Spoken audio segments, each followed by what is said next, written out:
皆さん、こんにちは。今回は面白い話のある食事、ガンプステー。ステーは単用魚ですが、その名前にもかかわらず、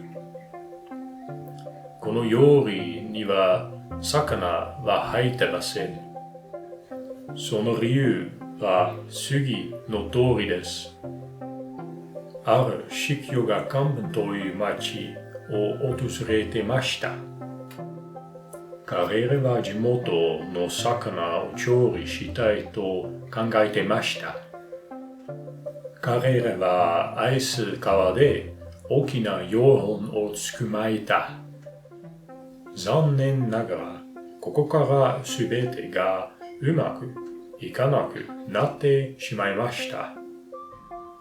彼らは魚を失いました。そのため卵に置き換えました。この食事にはベイクトポテトを添えてお出しします。始めましょう。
いただきます。